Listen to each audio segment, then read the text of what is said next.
العليم من الشيطان اللعين الرجيم. بسم الله الرحمن الرحيم.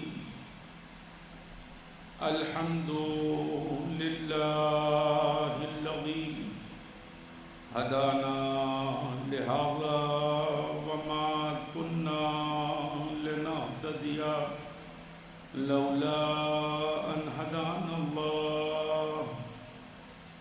لقد جاءت رسل ربنا بالحق. الصلاة والسلام والتحية والإكرام على محبوبي رب المشرقين والمغربين جد الحسن والحسين أبي القاسم محمد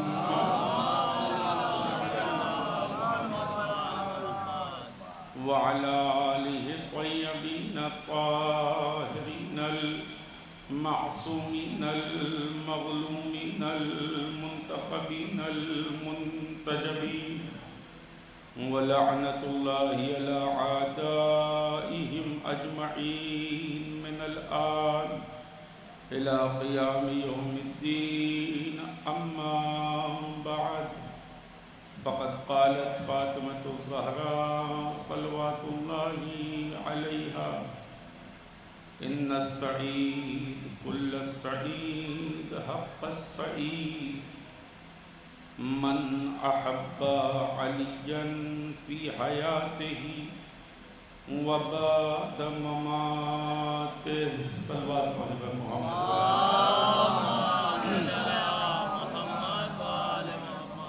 محترم سامعین اکرام، برادران عزیز، شہزادی فاطمۃ الزہراء صلوات اللہ علیہا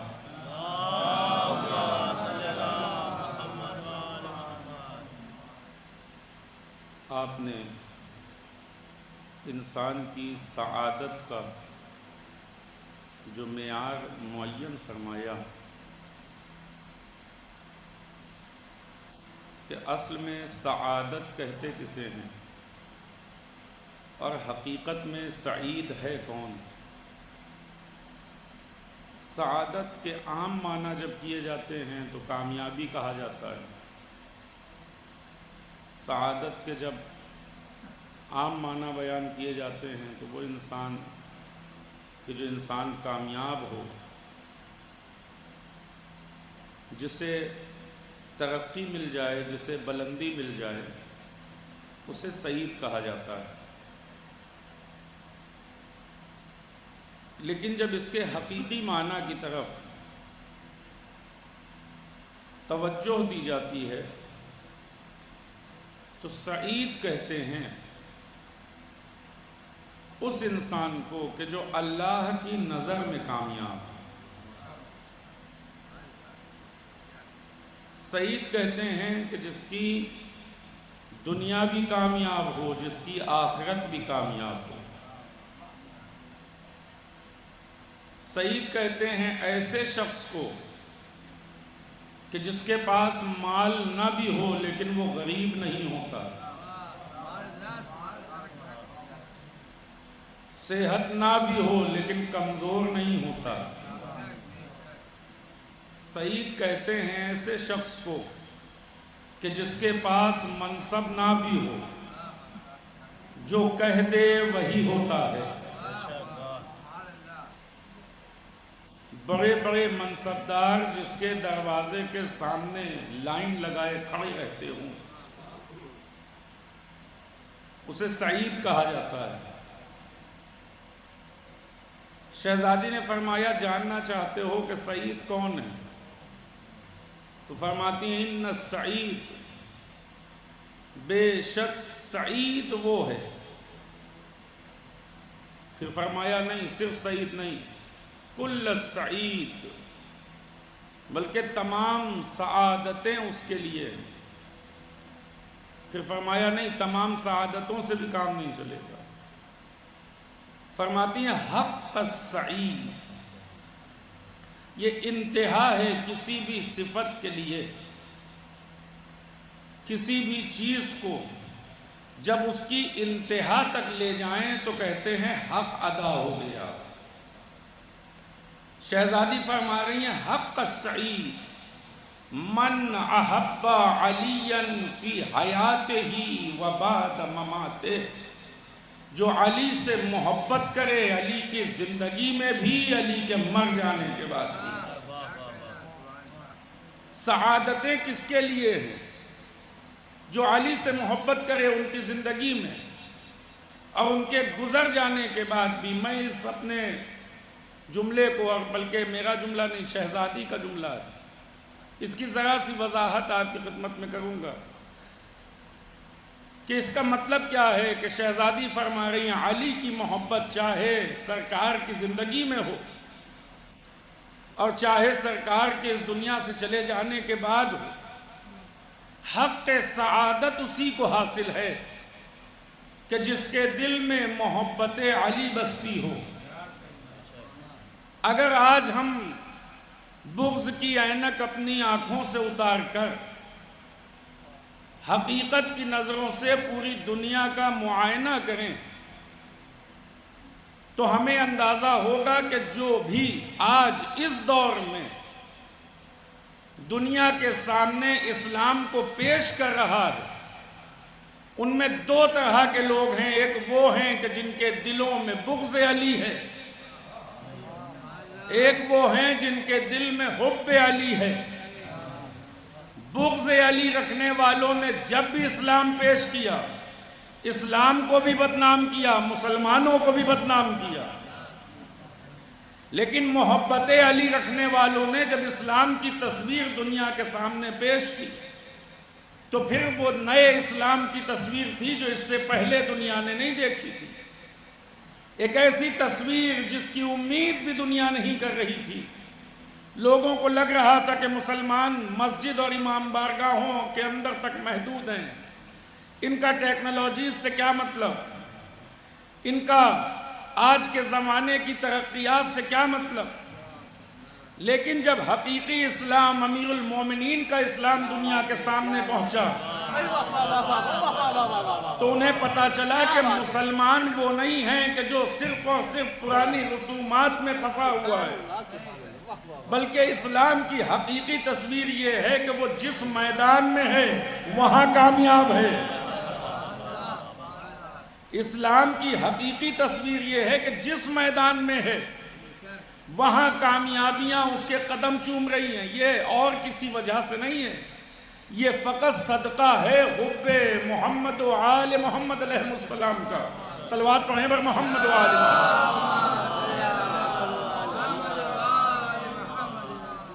یہ اپنے آپ میں غور کرنے والی اور سوچنے والی بات ہے کہ دنیا میں اسلام کے اتنے بڑے بڑے ٹھیکیدار اور اتنے بڑے بڑے ذمہ دار جب انہوں نے اسلام کو انٹروڈیوس کروایا اور پہچنوایا دنیا کے سامنے تو اسلام ہمیشہ رسوا ہوتا نظر آیا۔ آپ ذرا سا اپنے اس ماحول سے نکل کر ان دیشوں کی طرف، ان کنٹریز کی طرف سفر کیجئے جو اپنے آپ کو ذرا سا پڑھا لکھا اور سمجھدار کہتے ہیں۔ ان کے لیے صرف اور صرف آپ ان کے سامنے ایک نعرہ تکبیر لگا دیجئے، آپ ایک دشمن کی حیثیت سے پہچانے جائیں گے۔ آپ کا لباس، آپ کی داڑھی، ہمارا یہ عمامہ، یہ جو بھی چیزیں ہیں ان کے لیے نفرت کا سبب ہیں، اس لیے کہ اب تک انہوں نے جو مسلمان دیکھے تھے وہ وہی مسلمان تھے جو اپنوں کو تو کبھی فائدہ نہ پہنچا سکے، غیروں کو ہمیشہ نقصان پہنچاتے رہے۔ اب تک جو اسلام بھیجا گیا، دنیا کے سامنے رکھا گیا، جو پیش کیا گیا، دیکھیں اسلام کو قبول کرنے والے دو طرح کے لوگ تھے، اور صرف اسلام کو قبول کرنے والے نہیں، کسی بھی تحریک سے جڑنے والا کوئی بھی ہو، کسی بھی تحریک سے، کسی انجمن میں، کسی گروپ میں، کسی بھی جگہ اگر کوئی اپنے آپ کو انوالو کرتا ہے تو پہلی فرصت میں اس کے تمام قوانین و ضوابط کو نظر میں نہیں رکھتا۔ اگر کوئی کسی دین کو، کسی مذہب کو قبول کرتا ہے، پہلے دن وہ اس کے سارے قوانین نہیں سمجھتا، کسی ایک چیز سے متاثر ہو کر اس دین کو قبول کرتا ہے، اور پھر آہستہ آہستہ اس دین کی معلومات بڑھتی ہے، تو کبھی انسان اس دین کو اور زیادہ پسند کرنے لگتا ہے، اور کبھی ایسا ہوتا ہے کہ اسے لگتا ہے کہ نہیں، جو ہم سمجھ رہے تھے یہ وہ چیز نہیں ہے، لہٰذا وہیں سے انسان اپنا راستہ بدل لیتا ہے۔ میں ایک مثال عرض کروں، بات واضح ہو جائے۔ پہلے مرحلے پر جب رسول اسلام نے اسلام کو لوگوں کے سامنے پیش کیا، تو کیا جو لوگ اسلام لا رہے تھے ان کو نماز، روزہ اور ان تمام چیزوں کے احکام معلوم تھے؟ کیا ان کو توحید کی وہ دقیق اور گہری بحثیں پتہ تھیں؟ کیا امامت و رسالت کے مسائل معلوم تھے؟ کیا صفات خداوندی کے بارے میں جانتے؟ نہیں۔ ابھی ایک تازہ مسلمان جو اسلام میں داخل ہو رہا ہے، اگر آپ اس سے پوچھئے کہ آپ اسلام میں داخل ہوئے کیوں ہیں، تو وہ وجہ بتائے گا۔ مثلا کوئی ایک چیز ہمیں اچھی لگ گئی اسلام کی، جس کی وجہ سے ہم نے اسلام کو قبول کر لیا، کوئی ایک چیز پسند آ گئی۔ جب بھی کوئی کسی مذہب میں، کسی بھی دین میں کنورٹ ہوتا ہے، تو اس کو دکھائی دینے والی کچھ ہی چیزیں ہوتی ہیں جن کو دیکھ کے وہ دین قبول کرتا ہے۔ بعد میں آگے بڑھنے کے بعد اسے احساس ہوتا ہے کہ یہ دین واقعی اچھا ہے یا نہیں، ہمارا انتخاب غلط تھا۔ ایک بڑھیا ہے جو رسول خدا کے اوپر مسلسل کوڑا پھینکتی ہے۔ میں واقعات وہ سنا رہا ہوں جو آپ نے مسلسل سنے ہیں، تاکہ بات آسانی سے آپ تک پہنچ جائے۔ یہ مسلسل کوڑا پھینک رہی ہے۔ ایک روز کوڑا نہیں پھینکا گیا، حضور اس کی عیادت کے لیے پہنچے، دق الباب کیا، پوچھا کون ہے؟ کہا میں محمد ہوں، آج آئے ہو بدلہ لینے کے لیے جب میں بیمار ہوں؟ حضور نے فرمایا نہیں، بدلہ لینے نہیں آئے، ہم تمہاری عیادت کے لیے آئے ہیں، ہم تمہارا احوال پوچھنے کے لیے آئے ہیں۔ جیسے ہی یہ جملے سنے، حضور اندر داخل ہوئے، دیکھا کہ اس کی آنکھوں سے اشک جاری ہیں، رو رہی ہے۔ میں تو تمہیں بڑا غلط سمجھتی تھی، میں تو سمجھتی تھی، مجھے تو بتایا گیا تھا تم جادوگر ہو، معاذ اللہ تم غلط انسان ہو، لیکن تمہارا یہ کردار دیکھ کر پتہ چل رہا ہے کہ تم اللہ کے نبی ہو۔ اپنا دین مجھے بتاؤ، میں تمہارا کلمہ پڑھنا چاہتی ہوں، آپ مجھے بتائیے۔ اس نے توحید کے درس لیے ہیں، اس نے امامت کو سمجھا، اس نے رسالت کو سمجھا، نماز و روزے کو سمجھا؟ نہیں، کوئی چیز نہیں سمجھی۔ ابھی یہ متاثر ہوئی ہے کردار رسالت معاب سے، اس سیرت سے جو نبی کی سیرت ہے، متاثر ہو کر اسلام میں داخل ہو گئی۔ اور بہت سارے واقعات ہیں اسلام میں داخل ہونے والوں کے۔ کچھ غلام جو ابھی تک دبی کچلی زندگی گزار رہے تھے، وہ اس لیے مسلمان ہو گئے کہ اسلام مساوات کی بات کرتا ہے، یہاں غلامی کا کوئی کانسیپٹ نہیں ہے۔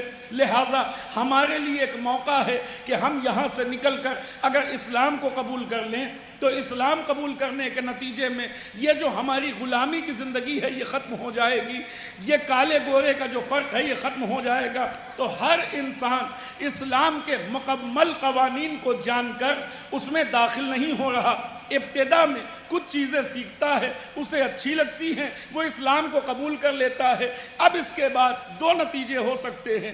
جب آگے بڑھے گا تو کچھ دنوں کے بعد اسے ریئلائز ہوگا کہ نہیں، میں نے غلطی کر دی۔ جو میں اسلام کو سمجھ رہا تھا کہ یہاں پر صرف اور صرف بس ایک دین ہے اور اس میں کسی طرح کی کوئی پریکٹس نہیں ہے، اور میں تو یہ سمجھ رہا تھا کہ بس ایسے ہی ہو جائے گا، لیکن یہاں تو آپ کو نماز بھی پڑھنا ہے، روزہ بھی رکھنا ہے، اور یہ سب چیزیں ہمارے بس کی نہیں ہیں، لہٰذا وہیں کے اوپر سے باہر ہو جائے گا۔ کوئی انسان ایسا ہے کہ جس کے سامنے جب یہ مسائل رکھے جائیں گے تو اس کا دین اور مضبوط ہوگا، اور گہرا ہوتا جائے گا، اسے احساس ہوگا کہ نہیں، یہ صرف اور صرف زبانی مذہب نہیں ہے، پریکٹیکل ایک مذہب ہے جس میں صبح سے لے کر شام تک کی روٹین آپ کی طے کی جاتی ہے، اٹھنے سے لے کر بیٹھنے تک کے مسائل آپ کے طے کیے جاتے ہیں۔ یہ دونوں طرح کے لوگ اسلام کے ساتھ چل رہے ہیں۔ پہلا گروہ جو اسلام میں کسی ذاتی فائدے کے لیے شامل ہوا تھا، اب میں نام نہیں لینا چاہتا کسی کا، پہلا گروہ جو اپنا ذاتی فائدے کے لیے اسلام میں شامل ہوا، وہ گروہ اسلام کے ساتھ تب تک چلے گا جب تک ذاتی فائدہ لگا رہے گا، لیکن جیسے ہی ذاتی فائدے غائب ہوتے نظر آئیں گے اس کا اسلام بھی کمزور ہوتا جائے گا، ایمان بھی کمزور ہوتا جائے گا، پھر جگہ جگہ پر کھڑے ہو کے اعتراض کرتا نظر آئے گا، یہ صلح ہماری سمجھ میں نہیں آئی، یہ جنگ ہماری سمجھ میں نہیں آئی، یہ حدیث ہماری سمجھ میں نہیں آئی، یہ شخص ہماری سمجھ میں نہیں آیا۔ صلوات پڑھیں بر محمد و آل محمد۔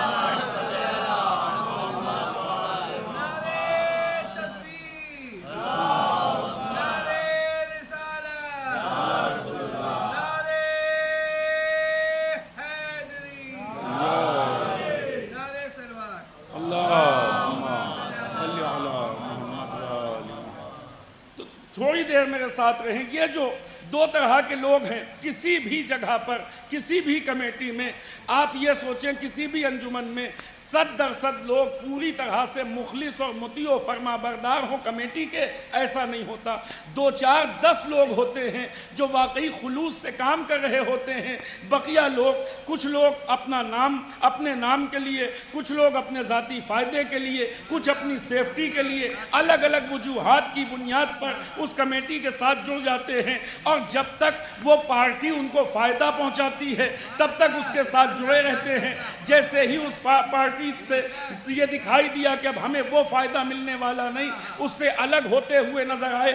اسلام کے ساتھ جڑنے والے الگ الگ طرح کے لوگ ہیں، ان کا الگ الگ منشا ہے۔ میں نے عرض کیا غلاموں کے جڑنے کی وجہ کچھ اور ہوگی، مالداروں کے جڑنے کی وجہ کچھ اور ہوگی، اگر عورتیں اسلام لا رہی ہیں تو ان کے اسلام سے جڑنے کی وجہ کچھ اور ہوگی۔ کل تک جہاں لڑکیوں کو زندہ دفن کیا جا رہا تھا، آج وہاں برابری کے حقوق کی بات کی جا رہی ہے۔ اگر واقعی کوئی عورت اس نزاکت کو سمجھ لے تو پھر اسے پتا ہوگا کہ اسلام ہی وہ مذہب ہے جو حقیقی ہماری حیثیت اور ہمارے وقار کو بچا سکتا ہے۔ اسلام ہی وہ مذہب ہے جہاں ہماری حقیقت محفوظ رہ سکتی ہے۔ لہٰذا یہاں تک آ کر اسلام کو قبول کرنے والے الگ الگ طرح کے لوگ ہیں۔ انہی میں کچھ ایسے بھی ہیں جو مخلص ہیں، انہیں کوئی فرق نہیں پڑتا کہ ہمیں کیا ملے گا، انہیں کوئی فرق نہیں پڑتا کہ ہمارے پاس سے کیا لگے گا۔ بات اہم یہ ہے کہ یہ دین حق ہے، اس کے نبی حق پر ہیں، اس کے اوصیاء و اولیاء حق پر ہیں، یہ خدا کا واحد حقیقی دین ہے، لہٰذا ہمیں اس کو فالو کرنا ہے۔ اب جب اس نظریے کے ساتھ آئیں گے تو اگر مال کی ضرورت ہوگی تب بھی خرچ کریں گے، اولاد کی ضرورت ہوگی تب بھی قربان کر دیں گے، جان کی ضرورت ہوگی تب بھی قربان کر دیا جائے گا۔ یہ تمام مسائل، یہ دونوں طرح کے لوگ اسلام کے اندر ہر دور میں رہے ہیں، ابتدائی اسلام سے لے کر آج تک یہی کچھ چلتا چلا آ رہا ہے۔ کچھ وہ ہیں جو مملکت اسلامی کے نام پر دنیا بھر سے حج کا پیسہ جمع کر رہے ہیں، عمرے کا پیسہ جمع کر رہے ہیں، پوری دنیا سے مال و دولت سمیٹ کر اور اپنے آپ کو اسلام کا ٹھیکیدار بنائے بیٹھے ہیں۔ کچھ وہ ہیں کہ جو واقعی اسلام کے وقار کے لیے اور اسلام کی عزت کے لیے، حقیقی اسلام دنیا کے سامنے پیش کرنے کے لیے تو اپنا سب کچھ لٹانے کے لیے تیار ہیں۔ کوئی فرق نہیں پڑتا کہ ہمارے پاس سے کیا جائے گا۔ یہ دونوں لوگ آپ کی نظر میں رہیں۔ اگر ہم اسلام کے اس کانسیپٹ کو سمجھ جائیں تو پھر ہمیں کربلا بھی سمجھ میں آ جائے گی، پھر ہمیں یزیدیت بھی سمجھ میں آ جائے گی۔ میں آپ کی خدمت میں ایک بات عرض کروں، اسلام میں یا مومن ہیں یا کافر ہیں۔ اسلام میں کچھ لوگ وہ ہیں جو اسلام کو مان کر مومن ہو گئے، کچھ وہ ہیں کہ جنہوں نے اسلام کی مخالفت کی اور وہ کافر رہے۔ یہ 2 گروہ کے علاوہ ایک تیسرا گروہ بھی ہے۔ کفار و مشرکین نے مل کر جب اسلام سے خوب زور آزمائی کر لی الگ الگ جنگوں میں الگ الگ طریقے سے، تو اب اس کے بعد ان کا یہ زوم تو ختم ہو گیا کہ ہم اسلام کو نقصان پہنچا سکتے ہیں۔ نتیجتاً انہوں نے فیصلہ کیا کہ بغیر اسلام کو نقصان پہنچانا یہ ہمارے بس کی بات نہیں ہے، اور اسلام کو اگر ہم نقصان پہنچانا چاہتے ہیں تو اب روش بدلنی پڑے گی، طریقہ بدلنا پڑے گا۔ اس کے لیے لوگوں نے کیا کیا، ایک لفظ استعمال کیا جاتا ہے، بہت سنا ہوگا آپ نے، منافق، نفاق کا لبادہ اوڑھا اسلام میں داخل ہو گئے۔ توجہ فرمائیں، نفاق کا لبادہ اوڑھا اسلام میں داخل ہو گئے۔ ظاہری طور پر منافق کہتے کسے ہیں؟ منافق اسے کہتے ہیں جس کا ظاہر اسلام کے ساتھ ہو، جس کا ظاہر مومن دکھائے اور جس کے باطن میں کفر و شرک چھپا ہو، اسی کو منافق کہتے ہیں۔ منافق وہ ہوتا ہے جو ظاہری طور پر مسلمان اور مومن ہو، حقیقت میں کافر ہو۔ بالکل سادے لفظوں میں اگر منافق کی تعریف کروں، اچھا منافق کو منافق کہتے کیوں ہیں؟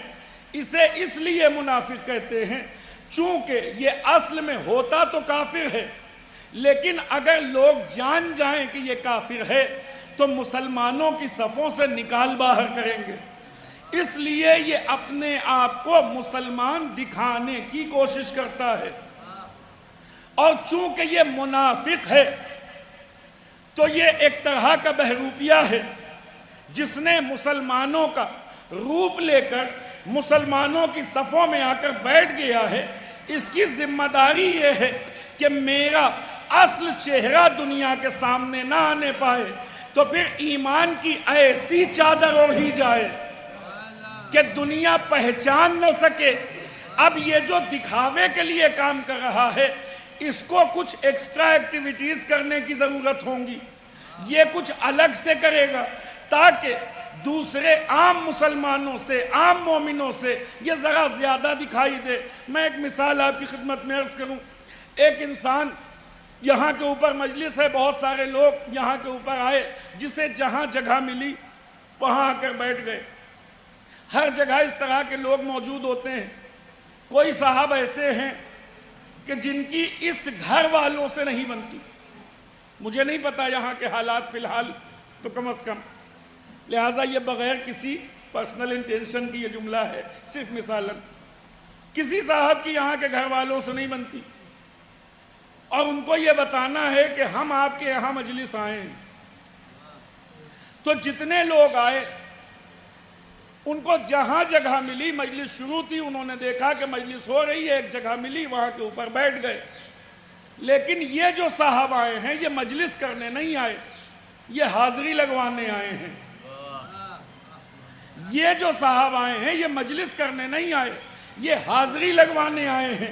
تو اگر چپ چاپ مجلس میں بیٹھ جائیں گے تو وہ حاضری کیسے لگے گی؟ لہٰذا پہلے دروازے پر رک کر کچھ دیر ادھر ادھر دیکھا کہ گھر کی کوئی ایک فرد تو ہمیں دیکھ لے کہ ہم آئے ہیں۔ اس سے پہلے یہ فکر کسی کو نہ تھی، لیکن چونکہ اس کا مقصد ہی کچھ اور ہے، لہٰذا وہاں رک کر کچھ دیر کے لیے دیکھا۔ اگر گھر والے نہ دکھائی دیے اور بہت دیر وہاں پر کھڑے رہنا بھی مناسب نہیں لگا، تو کہیں کسی ایسی جگہ آ کر بیٹھے جہاں سے گھر والوں کی نظر آسانی سے پڑ سکے، اور اگر اس کے باوجود نظر نہ پڑی تو پھر درمیان میں کچھ ایسی ایکٹیویٹی کرنا ہے، کوئی ایک نعرہ مثلا لگانا ہے، کچھ ایسا کام کرنا ہے جس سے لوگ متوجہ ہو جائیں، ارے ہم تو سمجھ رہے تھے یہ آئے نہیں، ماشاءاللہ یہ بھی تشریف لائے ہیں، لیجئے صاحب نام لکھا گیا، طے ہو گیا، جو مقصد تھا وہ حاصل ہو گیا۔ دوسروں نے یہ کام کیوں نہ کیا؟ اس لیے کہ دوسرے مومن تھے، انہیں اپنے ایمان کو کسی پر ثابت نہیں کرنا تھا۔ یہ منافق ہے، اسے ثابت کرنے کی ضرورت ہے۔ یہ منافق ہے نا، تو اسے ثابت کرنا پڑے گا، کچھ ایکسٹرا کرنا پڑے گا، الگ سے کر کے دکھانا پڑے گا۔ اس کا مطلب یہ ہے کہ جو منافق ہوگا وہ اعمال کچھ زیادہ ہی انجام دے گا۔ مومن ممکن ہے واجبات پر رک جائے، منافق سنت بھی واجب کی طرح پڑھے گا۔ مومن ممکن ہے واجبات پر ٹھہر جائے، ممکن ہے سنت کے اوپر اس قدر غور نہ کرے، لیکن یہ سنت کو بھی باقاعدہ طور پر واجبات کی طرح ادا کرے گا، اور اگر کمی محسوس ہوئی تو کچھ ایکسٹرا نمازیں اپنی طرف سے بنا لے گا، کچھ ایکسٹرا نمازیں اپنی طرف سے بنا لے گا جو نہ رسول کے دور میں رہی ہو، نہ رسول کے کسی خاص صحابی نے پڑھی ہو۔ اپنے طور پر پڑھی جانے والی نمازیں لوگوں کے سامنے رائج کر دی گئی، کیوں؟ تاکہ پتہ چلے ہم ایکسٹرا مومن ہیں۔ تو منافق کامیاب وہی ہے جو خود کو پکا مومن ثابت کر لے جائے، ورنہ پکڑا جائے گا۔ اور اگر کہیں منافق خود کو مومن نہیں امیر المومنین ثابت کر لے جائے، اگر یہ منافق خود کو امیر المومنین ثابت کر لے جائے تو پھر بالکل کامیاب ہے، اور پھر اس کی زندگی میں کہیں کوئی کمی آپ کو نظر نہ آئے گی۔ لوگ بالکل طے کیے بیٹھے ہیں ان سے بڑا رتبہ کس کا، ان سے بڑا مقام کس کا، تو وہ جو مومنین تھے چونکہ انہوں نے دکھاوا نہیں کیا۔ یاد رکھیے گا جو بھی مخلص ہوتے ہیں انہیں دکھاوا کرنے کی ضرورت نہیں ہوتی، انہیں کچھ ثابت کرنے کی ضرورت نہیں ہوتی۔ میں نے اس سے پہلے، مجھے نہیں معلوم فتح پور میں یہ جملہ کہا یا نہیں، دوسری جگہوں پہ یہ پیغام دے چکا ہوں، جب بھی کوئی آپ سے دیش بھکتی کا سرٹیفکیٹ مانگے تو علم کے ساتھ ترنگا لگا کر علم کی توہین نہ کرو۔ یہ ایکسٹرا ایکٹیویٹیز منافق کو کرنے دو، تمہیں کوئی چیز ثابت کرنے کی ضرورت نہیں۔ ثابت وہ کرے جس کے یہاں کمیاں پائی جاتی ہو، وہ آ کر ان چیزوں کو ثابت کرے۔ محرم کو محرم کی طرح منائیے۔ ایک صلوات اور پڑھے بر محمد و آل محمد۔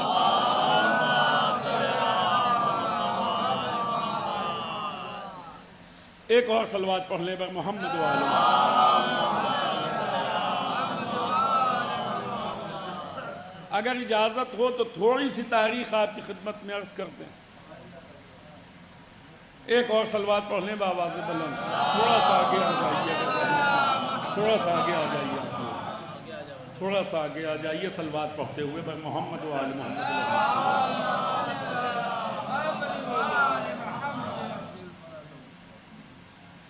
کچھ ایسی تاریخیں ہیں جو ہمارے جوانوں کے ذہن میں ہونی چاہیے۔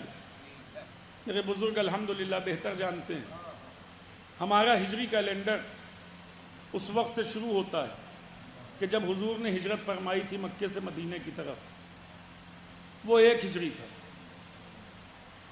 اور جب حضور اس دنیا سے گئے تو سن 11 ہجری تھی۔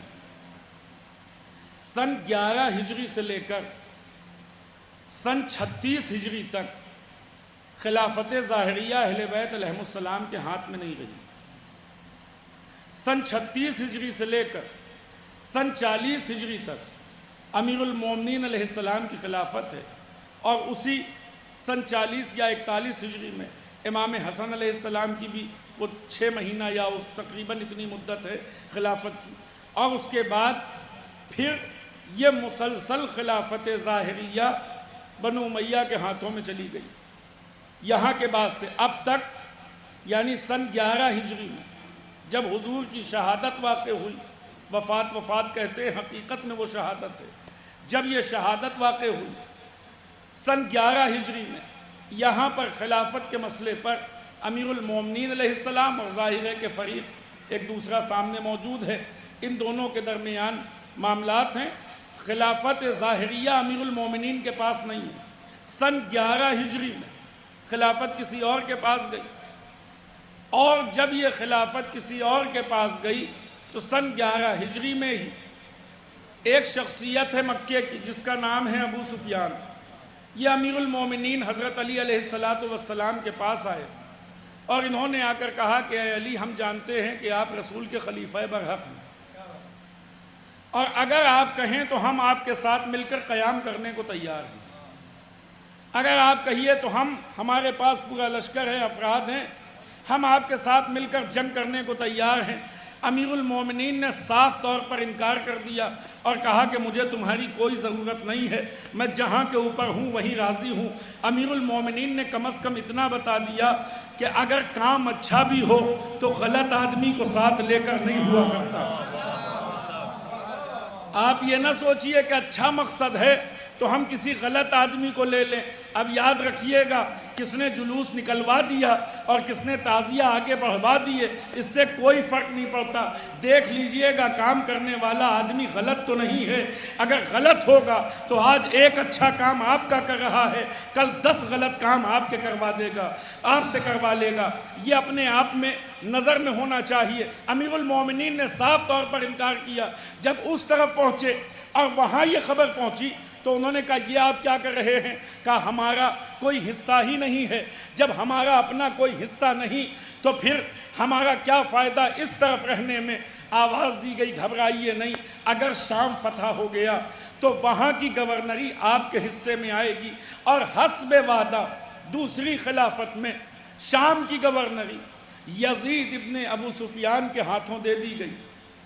شام کی گورنری یزید ابن ابو سفیان کو سونپ دی گئی دوسری خلافت میں. اور سن 17 ہجری تک یزید ابن ابو سفیان شام کا گورنر رہا اور وہاں کی گورنری اس کے ہاتھوں میں رہی. کہاں تک؟ سن 17 ہجری تک. سن 17 ہجری میں پھر اچانک ایک وبا پھیلی شام میں، ایک بیماری سی پھیلی، جہاں سے سپاہی واپس بلائے گئے. دوسری خلافت میں سپاہی واپس بلائے گئے اور ان سپاہیوں کو چونکہ کوئی ایسا مرض تھا جو ایک دوسرے سے پھیل رہا تھا. اب ہم نے ابھی اپنے سامنے کورونا دیکھا ہے، ہم اس کی مثال لے سکتے ہیں. اس ٹائپ کا کوئی مرض تھا جو ایک دوسرے سے ٹرانسفر ہو رہا تھا. لہٰذا ان سپاہیوں کو مدینے بلانا خطرے سے خالی نہیں تھا. اگر مدینے بلایا جاتا تو وہ شام کا مرض یہاں تک آ جاتا. لہٰذا وہ پوری کی پوری فوج اور وہ پورا کا پورا لشکر سن 17 ہجری میں وہاں سے چلا. کہاں سے؟ شام سے. اور اس کو مدینے نہ بلا کر عراق میں 2 الگ الگ جگہوں کے اوپر رکھا گیا. ایک کا نام بنا شہر کوفہ، ایک کا نام بنا شہر بصرہ. صلوات پڑھیں بر محمد و آل محمد.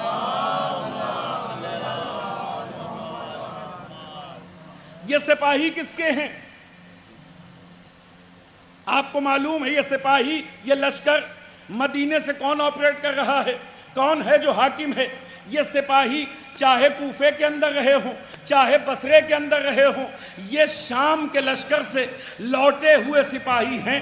وبا کی بنیاد پر وہاں کے اوپر یہ 2 شہر بسا دیے گئے. یہ سپاہی اصل میں یہ دونوں شہر فوجی چھاونیاں ہیں جو وہاں کے اوپر رکھی گئی تھی. کس کے ساتھ یہ افراد تھے؟ یزید ابن ابو سفیان، یہ بھائی ہے معاویہ کا. یزید ابن ابو سفیان، یہاں ابو سفیان کے بیٹے کا نام یزید ہے اور پھر معاویہ کے بیٹے کا نام پھر یزید ہے اور اس کے بعد پھر اس کے بیٹے کا نام بھی بعد میں معاویہ ہوگا. یہ اپنے آپ میں ایک تسلسل ہے. یزید ابن ابو سفیان جو اس فوج کی کمانڈری کر رہا ہے، جب سن 17 ہجری میں وہاں کے اوپر سے واپس لوٹا تو اسی بیماری کی وجہ سے وہیں اپنے انجام کو پہنچا. نتیجتاً پھر حاکم نے بھائی کی جگہ دوسرے بھائی کو اپوائنٹ کیا ایز اے گورنر. گورنر کے طور پر شام کی گورنری دی گئی معاویہ ابن ابو سفیان کو کہ جو حاکم کی جانب سے شام میں جا کر بیٹھے. یہ گورنر صاحب بیٹھے ہیں اپنے بھائی کی جگہ پر اس وعدے کی بنا پر کہ علی کے ساتھ آپ نہ کھڑے ہوں، ہم آپ کو اپنی حکومت میں پوسٹ دینے والے ہیں. اور اس کی بنیاد پر انہیں پوسٹ دی گئی. کہاں کے اوپر؟ شام میں. ذرا غور کیجئے گا، یہ جو 2 شہر بنائے گئے ہیں، بصرہ کو جانے دیجئے، اس کا بہت زیادہ تذکرہ ہمارے آپ کے سامنے نہیں ہوتا، لیکن کوفے کا نام بہت آپ سنتے ہیں اور کوفے کے نام پر بار بار یہ لفظ استعمال کیا جاتا ہے کہ چونکہ کوفیوں نے بلایا تھا اور کوفیوں نے دھوکہ دیا، اس کا مطلب کوفے میں شیعہ رہتے تھے، شیعوں نے بلایا اور شیعوں نے حسین کو دھوکہ دیا، جس کی بنیاد پر حسین مارے گئے. تو تاریخ جا کر پڑھ لیجئے، اس کوفے کو بسانے والے امیر المومنین نہیں ہیں، اس کوفے کو بسانے والا کوئی اور ہے. کسی اور کا لشکر کوفے میں آ کر بس رہا تھا. تو اگر کہنا ہے قاتل حسین تلاش کرنا ہے تو پھر کہنا پڑے گا کہ جس نے یہ لشکر شام سے بلا کر کوفے میں بسایا، حسین اس کی فوج کے ہاتھوں مارے گئے. ان کا شیعوں سے کوئی تعلق نہیں ہے. صلوات پڑھیں بر محمد و آل محمد.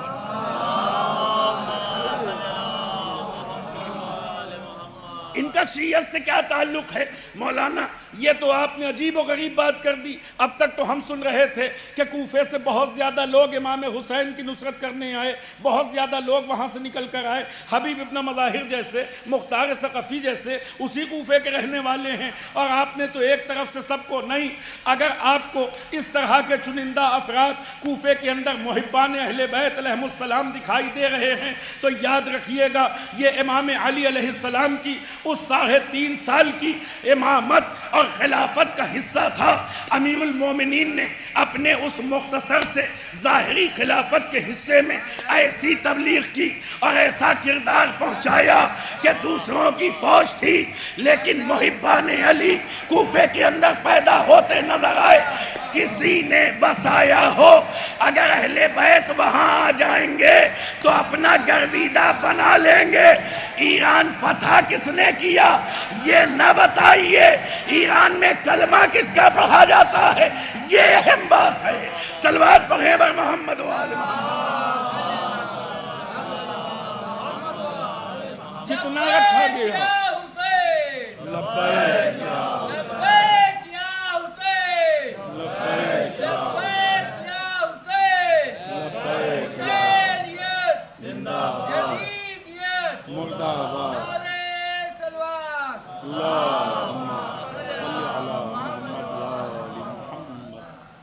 یہ تاریخ ہے جو آپ کی خدمت میں عرض کی میں نے، یہ پورا مکمل اپنے آپ میں، اسے جا کر آپ چیک کر لیجئے گا، اپنے پاس سے کوئی ایک بات نہیں کہہ رہا۔ یہ وہ باتیں ہیں کہ جسے فریقین مانتے ہیں، نہ یہ کہ صرف اور صرف میں اپنی طرف سے اپنی کتابوں کے حوالے سے کوئی بات پڑھ رہا ہوں۔ یاد رکھیے گا رسالت مآب اس دنیا سے کب گئے؟ سن 11 ہجری میں۔ فتح مکہ کب ہے؟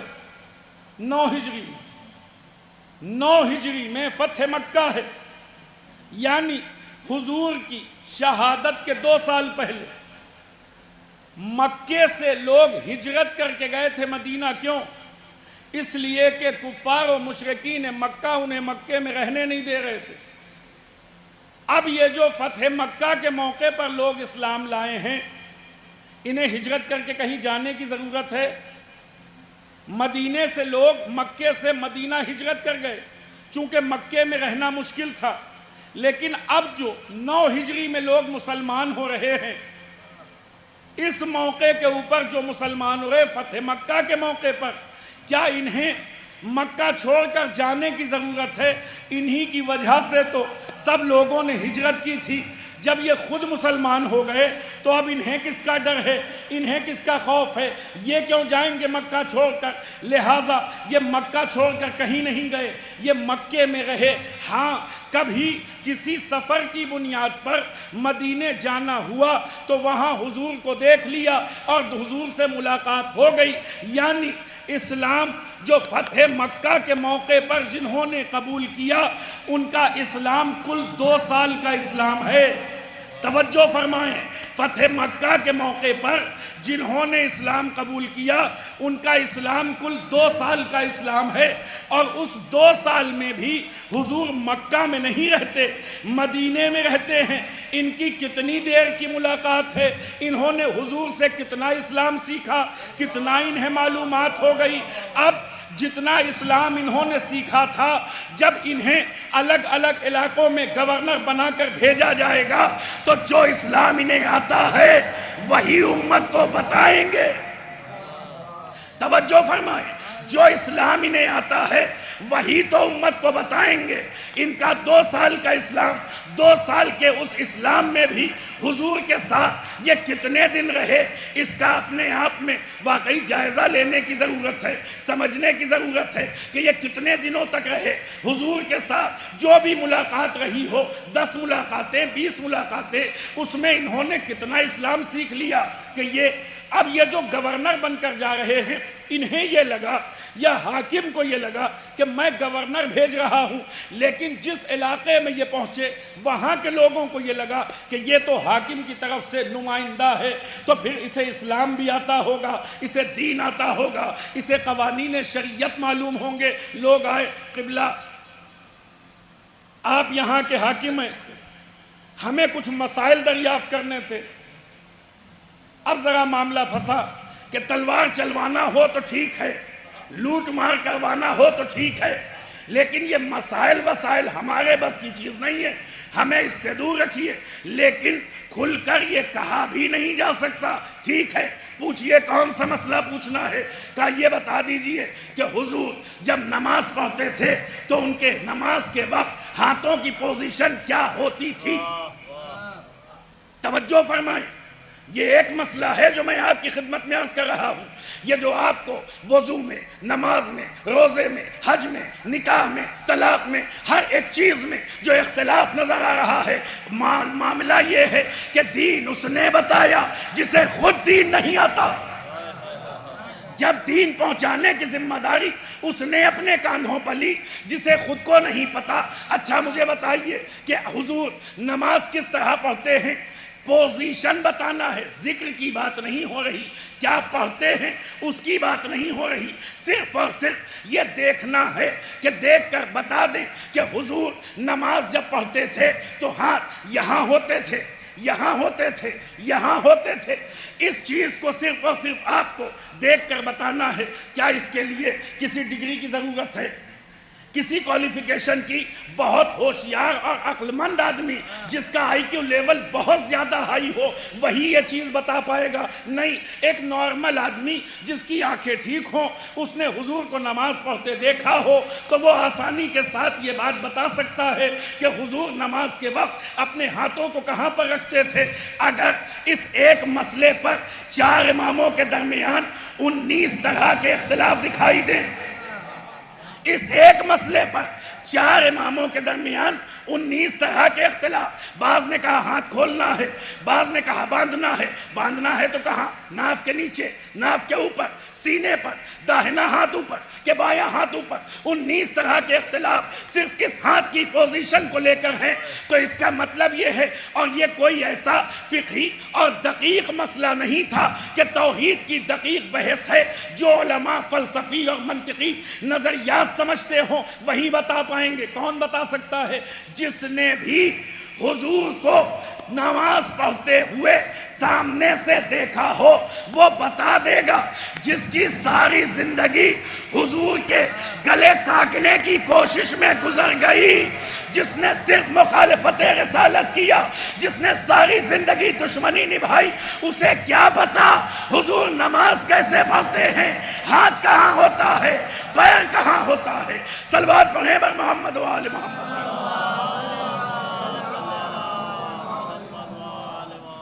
اسے کیا معلوم ہوگا کہ یہ کہاں پر ہوں گے؟ ایک مسئلے کے اوپر 19 طرح کے اختلافات 4 ائمہ کے درمیان ہیں. چاروں اپنے اپنے اعتبار سے بتاتے ہیں یہ اختلاف کیوں ہے. اس لیے کہ دین وہ پہنچا رہا ہے کہ جس نے حضور کو نہ قاعدے سے دیکھا ہے. اب آپ کہتے رہیے کاتب وحی، اور وہی ہیں کہ جو کتابت کرتے تھے حضور کے لیے اتنے قریب، یہاں بیٹھتے تھے وہاں بیٹھتے تھے، اس سے کوئی فرق پڑنے والا نہیں ہے. ایک مسئلہ جو صرف اور صرف ہاتھ کی پوزیشن کو لے کر ہے. ابھی وضو کے اوپر اگر بات کرنے جاؤں تو پیروں کو دھویا جائے گا کہ اس کا مسح کیا جائے گا، ہاتھوں کو اوپر سے نیچے کی طرف دھوئیں یا نیچے سے اوپر کی طرف دھویا جائے. یہ تمام مسائل جبکہ قرآن کی صریحی آیتیں موجود ہیں، چونکہ بتانے والے وہ ہیں کہ جب آنے والے نے پوچھا حضور کیسے یہ کرتے تھے، کبھی دیکھا ہو تو جانے، جو یاد آیا وہ بتا دیا، جو یاد آیا وہ بتا دیا. اس لیے کہ مسائل پر غور وہ کرے جسے اس بات کی فکر ہو کہ یہ اللہ کی اطاعت کا معاملہ ہے. اس میں اپنے جیب سے مسائل نہیں بتائے جائیں گے، اپنی مرضی سے نہیں بتایا جائے گا، بلکہ جو شریعت کا حکم ہے وہی بتایا جائے. لیکن جس کا کل منشا یہی ہو کہ ہمیں اقتدار چاہیے، کرسی ہمارے پاس رہے، بقیہ کوئی مسئلہ نہیں. صلح امام حسن کے علیہ السلام کے فوراً بعد امیر شام جیسے ہی خطبہ دینے کے لیے کھڑا ہوا، اس نے کہا ایک لوگوں سنو، نہ مجھے تمہاری نمازوں سے کوئی مطلب، نہ مجھے تمہارے روزوں سے کوئی مطلب، مجھے جو چاہیے تھا وہ مجھے مل گیا. اب جسے جیسے جی چاہے انجام دیتا رہے. جو بات چھپی ہوئی تھی کل تک آج وہ حقیقت بن کر سامنے آ گئی.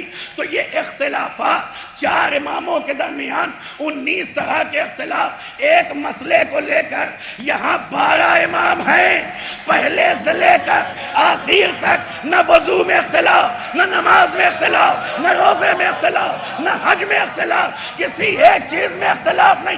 اس لیے کہ ان کی زندگی رسول سے مقابلہ کرتے نہیں گزری، یہ رسول کی آغوش میں پلے ہوئے ہیں. یہ وہ ہیں کہ جو رسالت کی آغوش میں پروان چڑھے، زکن زکا کی منزلوں پر ہیں، یہاں علم لدنی حاصل ہے، ولایت حاصل ہے۔ تو اب جب یہ احکام بیان کریں گے تو صرف یہ نہیں کہیں گے کہ وضو میں ہاتھ کو کتنی مرتبہ دھونا ہے، یہ بھی بتائیں گے کہ ہاتھ دھونے کی دعا کیا ہے، ہاتھ دھونے پر پروردگار کون سا اجر دیتا ہے، اس کا ثواب کیا ہے، اس کا سائنٹیفک ریزن کیا بنتا ہے، ڈاکٹروں کے لحاظ سے اس کے کیا فوائد ہیں، نماز کے کیا فوائد ہیں، یہ ساری معلومات آپ کے پاس کہاں سے آئی؟ کہ یہ علم لدنی ہے، یہ پروردگار کی طرف سے عطا کردہ علم ہے۔ تو یہیں سے فرق واضح ہو جاتا ہے کہ جو رسالت کے حقیقی جانشین اور وارث کو تلاش کرنا چاہے، آنکھیں کھولے اور دیکھ لے، اس سے دین لینا ہے۔ جس نے رسول کی زبان چوسی ہو، یا اس سے دین لینا ہے جس نے رسول کے گلے کاٹے ہوں۔ صلوات پڑھے بر محمد و آل محمد۔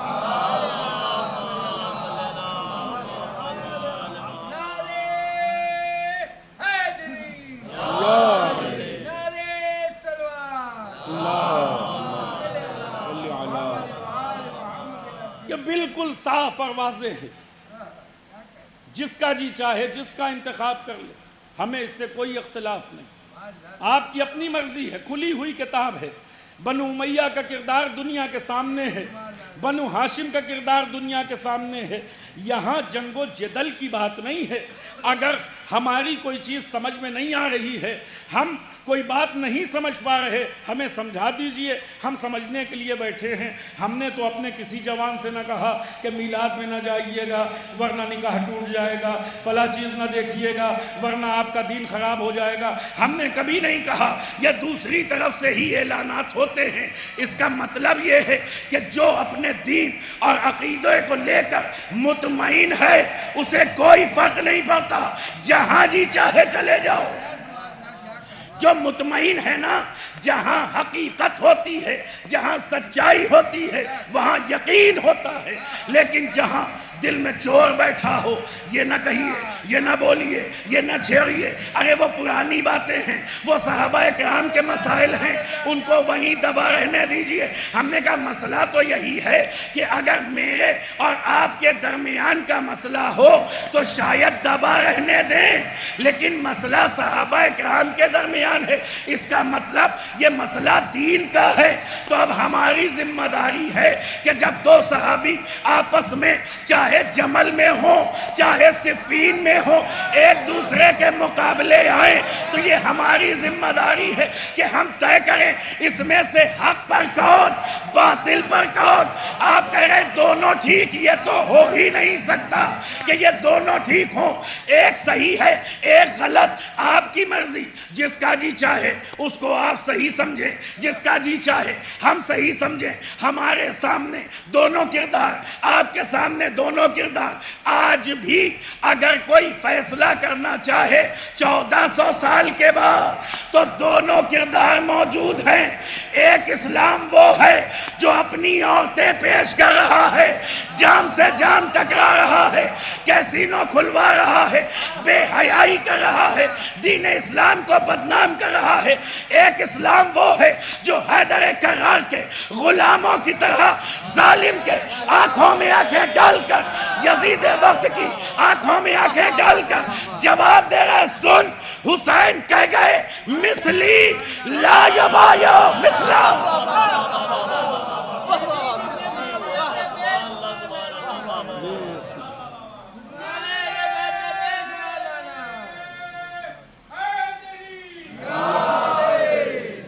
ایک اور صلوات پڑھنے پر محمد و آل محمد۔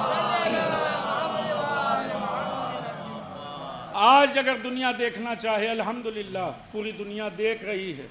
مولویوں نے بہت چھپایا اپنی عوام سے، انہیں دین نہیں بتایا۔ پہلے یہ معاملات صرف اور صرف دوسرے قوموں میں تھے، پھر مسلمانوں کے ہاں بھی یہ چیزیں ہونے لگیں۔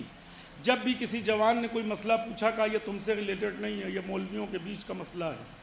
لیکن جہاں سوشل میڈیا کے 1000 عیب ہیں، 1000 نقصانات ہیں، وہیں پروردگار شر میں خیر کے اسباب فراہم کرتا ہے۔ اور اسی کے ذریعے سے آج پوری دنیا کے مسلمانوں کو حقیقی چہرہ نظر آ رہا ہے کہ باغ فدق غصب کرنے والے کون ہیں۔ ایک ایک چیز لوگوں کے لیے واضح ہو رہی ہے، خود علماء آ کر بیان دے رہے ہیں کہ باغ فدق کے اوپر جو دلیلیں دی جا رہی ہیں ان کی حقیقت کتنی ہے، خیبر میں واقعی کیا ہوا، یہ تمام چیزیں آج لوگوں کے سامنے ہیں اور کربلا کھل کر لوگوں کے سامنے بیان کی جا رہی ہے۔ کل تک بڑی آسانی سے یہ کہہ دینا آسان تھا کہ شیعوں نے خود مارا ہے، اور چونکہ ان کو اتنا گلٹ ہے اس بات کا کہ ہم نے حسین جیسی عظیم شخص کو مار دیا تو اب اس کی جگہ کے اوپر بیٹھ کر روتے ہیں۔ لیکن آج جب دنیا ایک دوسرے سے جڑ چکی ہے اور ساری دنیا کی باتیں ساری دنیا تک پہنچ رہی ہیں تو اب یہ فیک نیوزیں نہیں چلنے والی، یہ بنائی ہوئی باتیں نہیں چلنے والی۔ آج دنیا جانتی ہے کہ ٹھیک ہے، بالفرض مان لیا ایک مرتبہ کے لیے کہ شیعہ وہ قوم ہے جو کہ سراسر جھوٹ ہے، الزام ہے، مان لیتے ہیں ایک مرتبہ کہ شیعہ وہ قوم ہے جس نے امام حسین علیہ السلام کو قتل بھی کیا اور اسی پر گریہ کرتے ہیں، اسی بات پر روتے ہیں کہ ہم نے کیوں مارا، ہم نے بڑا غلط کام کیا۔ یہ گلٹ اچھا ہے یا برا ہے؟ جس بات پر رو رہے ہیں یہ اپنے آپ میں گلٹ اچھا ہے یا برا ہے؟ بھئی غلطی کا احساس ہو جانا یہ تو اچھی بات ہے نا۔ اگر کسی نے مارا بھی اور وہ آ کر رو رہا ہے، میں بار بار کہہ رہا ہوں اس میں کوئی حقیقت نہیں ہے، صرف اپنی بات رکھنا چاہتا ہوں۔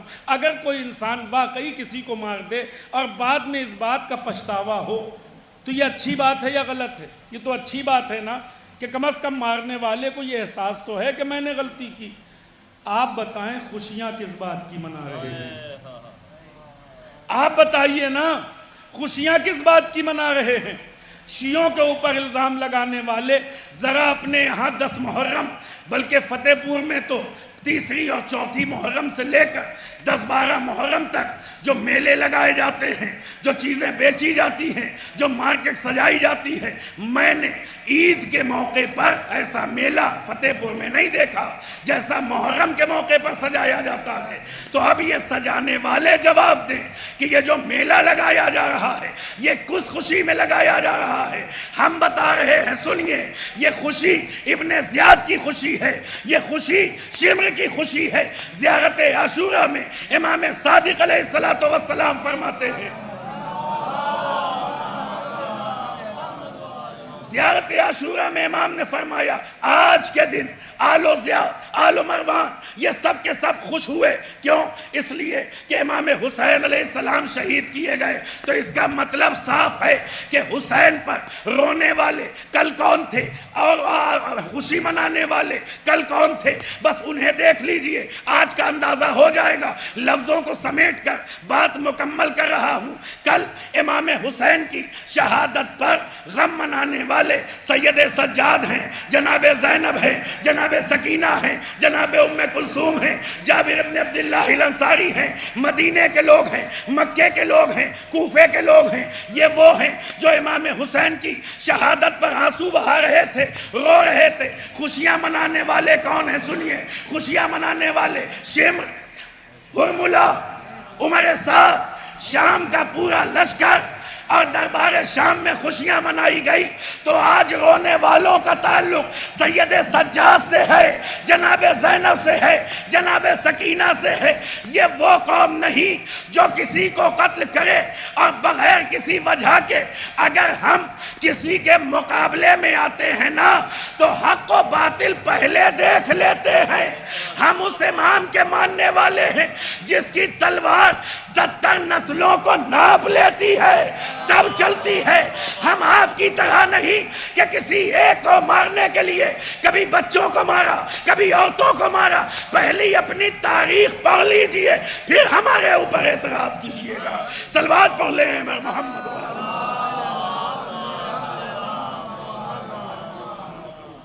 یہ اپنے آپ میں ایک مکمل عزیز و موضوع ہے کہ اصل میں اہل بیت علیہ السلام سے ہمارا رابطہ اور ہماری شروعات کیا ہے۔ اس کے اوپر انشاءاللہ اگر کبھی اللہ نے توفیق دی تو عرض کریں گے۔ امام حسین علیہ السلام کے لیے ہم اس لیے روتے ہیں کہ حسین ہمارے امام ہیں۔ سب سے عظیم رشتہ اور سب سے بڑا رشتہ یہی ہے۔ جب ہمیں چوٹ لگتی ہے تو ہمارے وقت کا امام اسے محسوس کرتا ہے تم کیا جانو امام و ماموم کے درمیان کا رابطہ کیا ہوتا ہے؟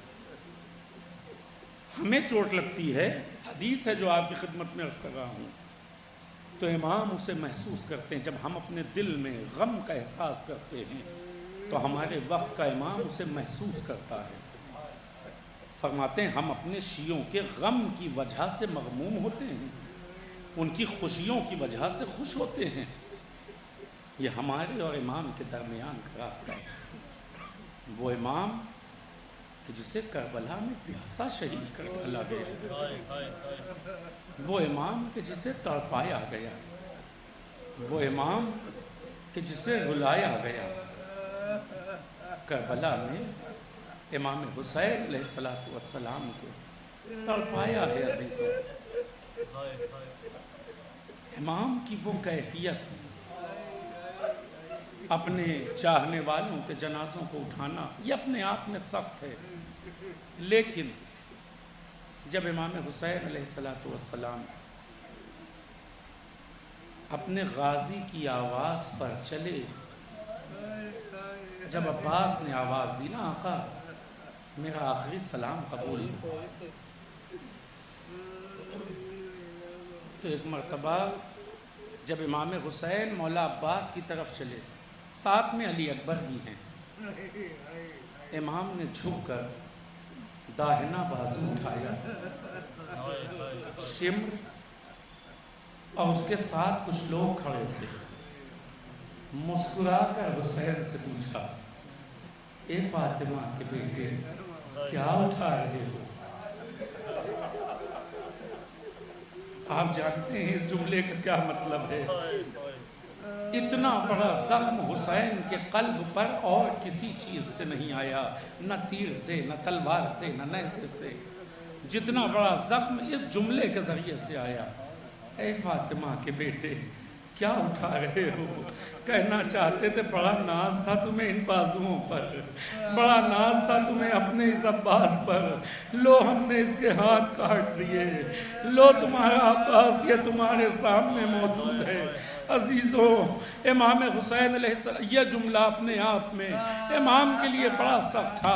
ایک مرتبہ یہ شمر مشہور ہے، یہ شمر اپنے اس کام کے لیے اپنی فوج میں مشہور ہے، یہ لوگوں کا دل جلانے اور ان کے اوپر جملوں کے ذریعے سے وار کرنے پہ بڑا ماہر ہے، یہ لوگوں کو پریشان کرتا ہے، انہیں ستاتا ہے، انہیں تڑپاتا ہے اپنے جملوں کے ذریعے۔ ایک جملہ اس نے یہاں کے اوپر استعمال کیا، امام حسین سے پوچھا کیا اٹھا رہے ہو؟ دوسرا جملہ امام حسین علیہ السلام سے اس نے کہا، جب امام علیہ السلام اپنے گھوڑے سے گرے زمین کربلا کے اوپر اور امام کے جسم میں کوئی حرکت نہیں تھی نا، فوج یزیدی آس پاس تھی لیکن کسی کی ہمت نہیں ہو رہی تھی کہ امام کے قریب جائے۔ کیسے معلوم ہو حسین زندہ ہیں کہ مر گئے؟ کسی کو پتہ نہیں چل پا رہا تھا۔ ایک مرتبہ شمر نے کہا میں بتاتا ہوں حسین زندہ ہیں کہ مر گئے۔ حسین کی طرف دیکھا اور دیکھ کر اپنی فوج سے کہتا ہے چلو خیمے لوٹے جائیں۔ اس جملے کا امام کے کانوں میں پڑنا تھا۔ تاریخ کہتی ہے وہ امام کہ جس کے جسم میں کوئی حرکت نہیں تھی اپنی کوہنیوں کے سہارے اٹھنے کی کوشش کرنے لگے، زمین کربلا پر گر پڑے، وہیں سے آواز دی اگر تم میں دین نہیں بچا کم از کم دنیا میں آزاد رہو، میری زندگی میں خیموں کا رخ نہ کرنا۔ لوگ پلٹ گئے، شمر نے مسکرا کے حسین کی طرف دیکھا۔ عزیزو یہ شمر ہے کہ جس نے امام کے اوپر وہ وار کیے جو نہ تیر کر سکا نہ تلوار کر سکی، امام حسین علیہ السلام کے قلب کے اوپر وار کیا۔ جس وقت مولا عباس کے قریب پہنچے اور ایک مرتبہ عباس کے سر کو اپنے زانو پر رکھا نا، اور زانو پر رکھنے کے بعد اب مولا عباس سے گفتگو شروع ہوئی۔ اب وہاں کے اوپر جو باتیں ہوئی ہیں، میں تفصیل سے عرض نہیں کرنا چاہتا۔ ایک خواہش مولا کی یہ تھی کہ آقا جب میں اس دنیا میں آیا تو میں نے آپ کا چہرہ دیکھا تھا، آقا جانے سے پہلے ایک آخری مرتبہ آپ کا چہرہ دیکھنا چاہتا ہوں۔ یہ مولا عباس کی خواہش ہے۔ عباس کیا بات ہے، آنکھیں کھولو، دیدار کرو آقا۔ آنکھ میں خون جمع ہوا ہے، ایک آنکھ میں تو تیر ہے، دوسری آنکھ میں خون جمع ہے۔ حسین نے ابا کے دامن سے خون کو صاف کیا۔ عباس آنکھیں کھولو۔ عباس نے آنکھیں کھولی، چہرے پر مسکراہٹ آئی ہوگی، آقا کا چہرہ سامنے تھا۔ آقا کائنات کی سب سے عظیم نعمت حاصل ہو گئی، اب اس دنیا سے کچھ نہیں چاہیے۔ عباس کوئی اور وصیت ہو تو کرو۔ آقا بس ایک خواہش اور ہے، صرف ایک آخری خواہش، آقا میرے لاشے کو خیمے میں نہ لے جائیے۔ آپ جانتے ہیں اس کا کیا مطلب ہے؟ آقا میرے لاشے کو خیمے میں نہ لے جائیے گا۔ حسین اس چیز کے لیے اپنے آپ کو کیسے تیار کریں؟